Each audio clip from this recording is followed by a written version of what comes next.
নবী সাল্লাল্লাহু আলাইহি ওয়াসাল্লাম এর বাণী। ইসলাম 5টি স্তম্ভের উপর প্রতিষ্ঠিত। আল্লাহর রাসূল সাল্লাল্লাহু আলাইহি ওয়াসাল্লাম এর বাণী। ইসলামের স্তম্ভ হচ্ছে 5টি। মুখে স্বীকার এবং কাজে পরিণত করাই হচ্ছে ঈমান এবং তা বৃদ্ধি পায় ও হ্রাস পায়। আল্লাহ তাআলা বলেন, যাতে তারা তাদের ঈমানের সঙ্গে ঈমান মজবুত করে নেয়।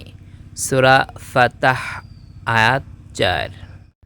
আমরা তাদের সৎ পথে চলার শক্তি বাড়িয়ে দিয়েছিলাম। সূরা কাহফ আয়াত 13।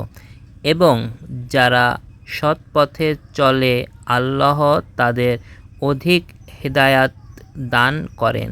সূরা মারিয়াম আয়াত 76।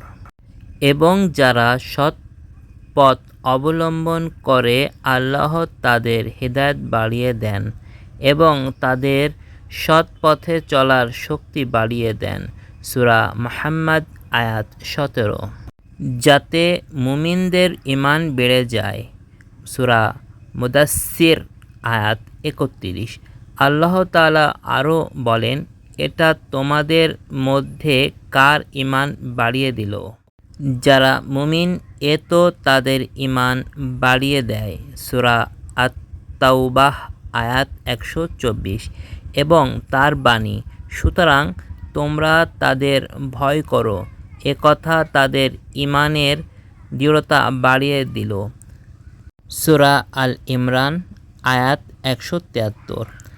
আর এতে তাদের ঈমান ও আনুগত্যই বাড়ল।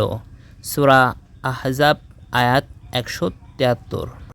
এতে তাদের ঈমান ও আনুগত্য আরও বৃদ্ধি পেল। সূরা আহজাব আয়াত 22। আর আল্লাহর জন্য ভালোবাসা ও আল্লাহর জন্য ঘৃণা করা ঈমানের অংশ।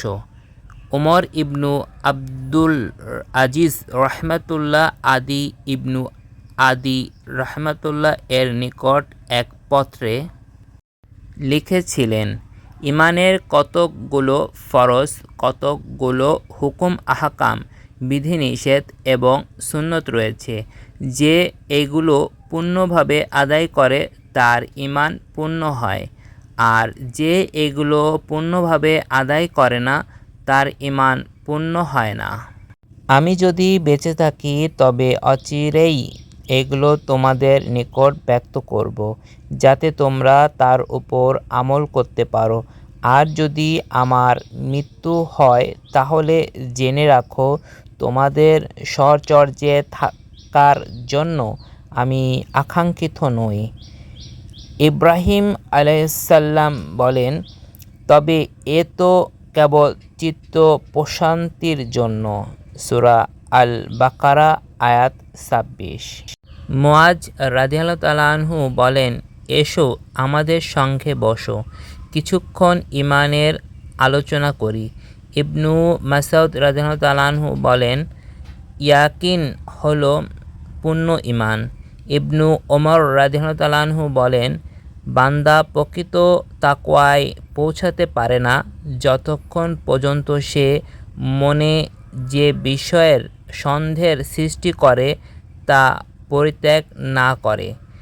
মুজাহিদ রাহমাতুল্লাহ এ আয়াতের ব্যাখ্যায় বলেন, অর্থাৎ হে মুহাম্মদ সাল্লাল্লাহু আলাইহি ওয়াসাল্লাম, আমি আপনাকে এবং নূহকে একই ধর্মে আদেশ করেছি। সূরা শূরা আয়াত 13। ইবনু আব্বাস রাদিয়াল্লাহু তাআলা আনহু বলেন, অর্থাৎ পথ ও পন্থা। সূরা আল মাইদাহ আয়াত 48।